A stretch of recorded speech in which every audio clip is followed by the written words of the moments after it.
السلام علیکم ورحمۃ اللہ وبرکاتہ۔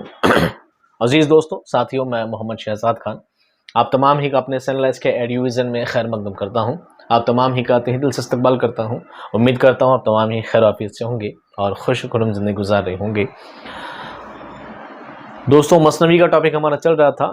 اسی ضمن میں ہم پنڈت دیا شنکر نسیم کا تنقیدی جائزہ لے چکے ہیں اور ان کے بارے میں تبصرہ کر چکے ہیں۔ آج کے ویڈیو میں پنڈت دیا شنکر نسیم کی اہم مثنوی گلزار نسیم کا تنقیدی جائزہ آپ کے سامنے پیش کریں گے۔ ٹھیک ہے، چلتے ہیں ہم سیدھا جواب کی جانب۔ آپ کو ایسا ہی ایم اے کے پیپر میں لکھنا ہے، ایم اے پریویس میں بھی اور ایم اے فائنل میں بھی، دونوں میں ہی ہے یہ۔ اگر ایم جی ایس یونیورسٹی کی بات ہے تو شاید یہ پریویس میں ہے، اور ایم ڈی ایس کی بات کی جائے اگر تو یہ فائنل پیپر میں ہے۔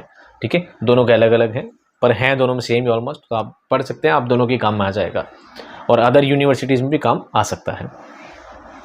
مثنوی گلزار نسیم پنڈت دیا شنکر نسیم کا نایاب کارنامہ ہے، جس کی بدولت انہیں اردو شاعری میں شہرت حاصل ہوئی۔ یہ مثنوی 1838 عیسوی میں لکھنؤ میں لکھی گئی، جس میں گل بقاولی کے قصے کو نظم کیا گیا ہے۔ اختصار اور معنی آفرینی اس مثنوی کی سب سے بڑی خوبی ہے۔ طرز ادا صاف ستھری ہے، بندش چست ہے، اور نسیم کا کمال یہ ہے کہ انہوں نے رعایت لفظی میں بھی حسن پیدا کیا ہے۔ روانی اور اثر پوری مثنوی میں اول تا آخر جھلکتا ہے۔ شہزادہ تاج الملوک، اس کی محبوبہ بقاولی اور روح افزا بقاولی کی سہیلی اس مثنوی کے اہم کردار ہیں۔ نسیم کو اس مختصر عشقیہ مثنوی نے زندہ جاوید بنا دیا، اور یہی وہ مثنوی ہے جسے لکھنؤ کے دبستان شاعری کی پہلی طویل نظم کا شرف حاصل ہے۔ نسیم خواجہ حیدر علی آتش کے شاگرد تھے، اور اس مثنوی کی تصنیف کے دوران شاگرد کو قدم قدم پر استاد کی رہنمائی حاصل رہی۔ آتش کی ہدایت پر ہی نسیم نے اس طویل مثنوی کو مختصر کیا، جس کی بدولت یہ مثنوی ایجاز و اختصار کا معجزہ کہلائی۔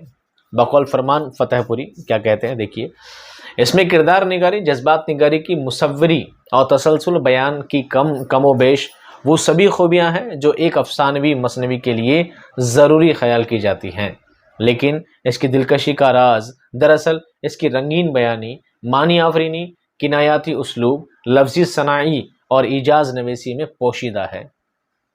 ان اوصاف میں بھی اختصار و ایجاز کا وصف امتیازی نشان کی حیثیت رکھتا ہے۔ اب بات کرتے ہیں مثنوی کا خلاصہ۔ گلزار نسیم میں جو قصہ پیش کیا گیا ہے وہ نسیم کا طبع ذات نہیں ہے، یعنی اسے انہوں نے تصنیف نہیں کیا، بلکہ اسے عزت اللہ بنگالی نے فارسی میں لکھا تھا۔ نہال چند لاہوری نے جان گلکرسٹ کی فرمائش پر فورٹ ولیم کالج کے لیے اسے اردو میں ترجمہ کیا۔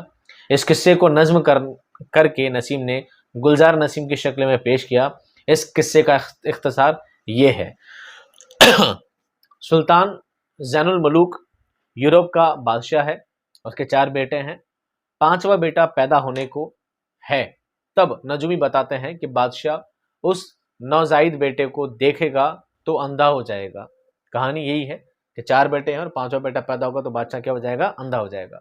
اس لیے بچے کی پرورش بادشاہ کی نظروں سے دور کی جاتی ہے، مگر ایک دن بادشاہ کی نظر اس پر پڑ جاتی ہے اور وہ اندھا ہو جاتا ہے۔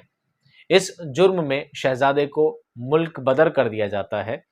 اسی اثنا میں ایک حکیم نے بادشاہ کو بتایا کہ باغ ارم میں ایک حوض ہے، اس میں بقاولی نام کا ایک پھول ہے، اس سے بینائی واپس آ سکتی ہے۔ چاروں شہزادے اس پھول کی تلاش میں نکلتے ہیں۔ 5واں شہزادہ، جس کی وجہ سے بادشاہ اندھا ہوا تھا، وہ بھی پھول کی تلاش میں نکلتا ہے، اور راستے کی مشقتوں اور تکلیفوں کو برداشت کرنے کے بعد وہ پھول کو حاصل کرنے میں کامیاب ہو جاتا ہے۔ شہزادہ جب باغ ارم سے بقاولی حاصل کرتا ہے تو اس وقت شہزادی یعنی بقاولی محل میں سو رہی ہوتی ہے۔ وہ اس سے انگوٹھی بدل کر چلا جاتا ہے۔ راستے میں وہ پھول کو ایک اندھے پر آزماتا ہے۔ شہزادے کے بھائی راستے میں تاج الملوک سے پھول چھین لیتے ہیں، لہٰذا بادشاہ کی بینائی واپس لوٹ آتی ہے۔ ادھر بقاولی بیدار ہو کر حوض پر جاتی ہے تو پھول کو غائب پا کر بے قرار ہو جاتی ہے۔ انگوٹھی پر نظر پڑتی ہے تو اسے مزید غصہ آتا ہے۔ وہ پھول کا ماتم کرتے ہوئے مردانہ لباس پہن کر اس کی تلاش میں نکل جاتی ہے۔ وہ اپنی قابلیت کا سکہ جما کر بادشاہ زین الملوک کے کی وزیر بننے میں کامیاب ہو جاتی ہے۔ ادھر شہزادہ تاج الملوک اپنے بھائیوں کے ذریعے پھول چھین لینے کے بعد ایک خوبصورت محل بناتا ہے، جس کی شہرت سن کر بادشاہ زین الملوک اپنے وزیر بقاولی کے ساتھ محل کو دیکھنے آتا ہے تو بادشاہ اپنے بیٹے کو پہچان لیتا ہے اور بقاولی بھی اپنی انگوٹھی پہچان لیتی ہے۔ چاروں شہزادوں کا فریب ظاہر ہو جاتا ہے۔ آخر بقاولی تاج الملوک کو خط لکھ کر اپنے پاس باغ رم میں بلا لیتی ہے، مگر بقاولی کی ماں کو یہ ناگوار گزرتا ہے۔ بقاولی کی بہن روح افزا ایک دیو کی قید میں ہے۔ تاج الملوک اسے آزاد کرا کر بقاولی کی ماں کا دل جیت لیتا ہے، اور اس طرح بقاولی کی شادی تاج الملوک شہزادے کے ساتھ ہو جاتی ہے۔ اس کے بعد کہانی پھر ایک نیا موڑ لیتی ہے۔ راجہ اندر بقاولی کی شادی کی خبر سے آگ بگولا ہو جاتا ہے، وہ بقاولی کو قید کروا دیتا ہے۔ ادھر راجہ چتر سین کی بیٹی چتراوت شہزادے پر فریفتہ ہو جاتی ہے، مگر شہزادہ توجہ نہیں دیتا، وہ صرف بقاولی سے محبت کرتا ہے۔ غصے میں چتراوت اسے اس مٹھ کو مسمار کروا دیتی ہے جہاں بقاولی قید ہے۔ شہزادہ بقاولی کی جدائی میں بے تاب رہتا ہے، اور چتراوت کے لیے اس کے دل میں نفرت میں مزید اضافہ ہو جاتا ہے۔ علاقے کے کسان مٹھ کا ملبہ ہٹا کر اس جگہ سرسوں بوتے ہیں، لہٰذا بقاولی بھی مٹھ کے ساتھ مسمار ہو جاتی ہے۔ اسی اثنا میں ایک کسان کی بیوی کے یہاں خوبصورت بیٹی پیدا ہوتی ہے۔ شہزادہ پہچان لیتا ہے کہ یہی بقاولی ہے۔ جوان ہونے پر اس پری سے شہزادے کی شادی ہو جاتی ہے، اور وہ آرام سے زندگی بسر کرنے لگتا ہے۔ مختصر یہ کہ گلزار نسیم صرف تاج الملوک کی کہانی نہیں، اور نہ صرف ایک پھول حاصل کرنے کی کہانی ہے، بلکہ اس میں کئی کہانیاں شامل ہو گئی ہیں۔ دراصل یہ ایک سبق آموز کہانی ہے کہ مقصد کو حاصل کرنے میں کتنی دشواریاں آتی ہے، پھر مقصد حاصل ہونے کے بعد بھی موقع ہاتھ سے نکل جاتا ہے، مگر مقصد کو حاصل کرنے کا پختہ عزم اور بلند حوصلہ قائم رہے تو کامیابی ضرور نصیب ہوتی ہے۔ اب بات کرتے ہیں مثنوی گلزار نسیم کی کردار نگاری کے بارے میں۔ اس میں جو بھی کردار ہیں سب کے بارے میں ایک انٹروڈکشن دیا جاتا ہے۔ پہلا کردار کون ہے؟ تاج الملوک۔ تاج الملوک کا کردار مثنوی کا ایک اہم کردار ہے۔ اس کی ذہانت، لگن اور مسائل و مصائب کا مقابلہ کرنے کی صلاحیت اسے فعال کردار کی حیثیت سے پیش کرتی ہے۔ فعال، ایک ایکٹیو، سکری ہے۔ وہ حالات کو موافق بنانے میں ہمہ وقت مصروف نظر آتا ہے۔ دیو کو حلوہ کھلا کر ہموار کرنے کا معاملہ ہو، یا دلبر بیسوا کو شکست دینے کی بات، بھائیوں کے فریب کا پردہ چاک کرنے کا معاملہ ہو، یا باپ کے دل میں اپنے لیے جگہ بنانے کا سوال، راجہ اندر کے دربار تک رسائی حاصل کرنے کا مسئلہ ہو، یا پریوں سے بقاولی کا پتہ معلوم کرنے کا مرحلہ، وہ ہر حال میں حتی الامکان حسن تدبیر سے کام لیتا ہے۔ حد یہ ہے کہ صحرائی طلسم میں بھی حواس کی دور تھامے رہتا ہے۔ وہ اگر ایک طرف بقاولی سے پیمانہ محبت باندھتا ہے تو اس کے پہلو با پہلو دلبر محمودہ اور چتراوت سے بھی حسن معاشرت کے ساتھ گزارا کرتا ہے۔ وہ باپ کے خاطر راہ کے خطرات سے بے فکر ہو کر پھول کی تلاش میں نکل پڑتا ہے، اور آخرکار کامیاب ہو کر لوٹتا ہے۔ راستے میں اس کے بھائی اس سے پھول چھین لیتے ہیں۔ وہ چاہتا تو ہمالہ کو بلا کر بھائیوں سے انتقام لے سکتا تھا، انہیں ان کے کیے کی سزا دے سکتا تھا، مگر وہ ایسا نہیں کرتا۔ مختصر یہ کہ گلزار نسیم کا ہیرو ایک بے مثالی کردار ہے، اور داستان کی ماورائی فضا کے عین مطابق ہے۔ دوسرا کردار کون ہے؟ بقاولی۔ بقاولی کا کردار مثنوی کی ہیروئن کا کردار ہے۔ یہ کردار ناقدوں کی توجہ کا مرکز رہا ہے۔ بقاولی کے کردار کے مختلف پہلوؤں پر جن باتوں سے روشنی پڑتی ہے، ان میں پھول کو غائب پا کر اس کا جھنجھلانا، آہیں بھرنا، غصہ کرنا، اور پھر گلچین کو ڈھونڈنے نکل پڑنا، مرد کے بھیس میں وزیر کے فرائض انجام دینا، اور ایک کامیاب جاسوس کی طرح چور کا پتہ لگانا، تاج الملوک کو خط لکھنا اور پھر اسے ہمالیہ کے ذریعے بلوانا، محبوب سے پہلی ملاقات میں غصے اور لگاوٹ کے بیک وقت اظہار کرنا، ماں کے عتاب کا شکار ہو کر ہجر کے صدمے اٹھانا، اور ہمجولیوں کی زبانی نہ ہم جنس سے محبت کے تانے سن کر تلملا اٹھنا، اندر کے شراب کے نتیجے میں آدھے دھڑ سے پتھر کی بن کر مٹھ میں سزا کے دن کاٹنا، اور تاج الملوک کو تسلی دینا، چتراوت سے تاج الملوک کی شادی کا علم ہونے پر نسوانی رشک و حسد کا اظہار کرنا وغیرہ قابل ذکر ہیں۔ فرمان فتح پوری بقاولی کے کردار پر روشنی ڈالتے ہوئے لکھتے ہیں، کیا کہتے ہیں؟ بقاولی کبھی محبوبہ، کبھی عاشق و معشوق نما، کبھی بیٹی بھی رقاصہ، کبھی گھر کی مالکہ، کبھی بیوی اور کبھی سہیلی بن کر سامنے آتی ہے، اور ان صفات و اوصاف کے ساتھ سامنے آتی ہے جو اس کے عمر اور ماحول کے عین مطابق ہے۔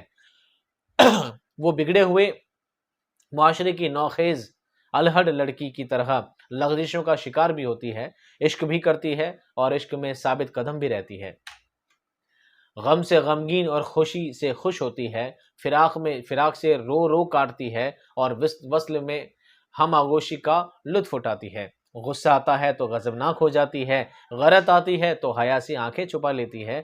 غرض کی بقاولی کا کردار دلچسپ اور عام انسانی فطرت کے مطابق ہے۔ مثنوی کے دیگر کرداروں میں دلبر، بیسوا، ہمالہ دیونی، محمودہ، سمن پری ہو سکتا ہے، روح افزا پری، جمیلہ پری، حسن آرا، رانی چتراوت، زین الملوک اور اس کے 4 بیٹے دانا، عاقل، ذکی اور خرد مند، راجہ اندر اور وزیر زادہ بہرام نسبتاً اہم ہیں۔ ایک جھلک دکھا کر غائب ہو جانے والے کرداروں میں ارم کی سرحد کے پاسبان دیو اور چشمے میں نہاتی پریوں کی تصویر حافظے میں محفوظ رہ جاتی ہے۔ اب بات کرتے ہیں اس مثنوی کی اہم خوبیوں کے بارے میں، اس مثنوی میں کیا خاص باتیں ہیں۔ دیکھیے، محاکات نگاری میں نسیم کو بڑی مہارت حاصل ہے، حالانکہ اختصار کی وجہ سے اس مثنوی میں اعلیٰ درجے کی محاکات نگاری ہو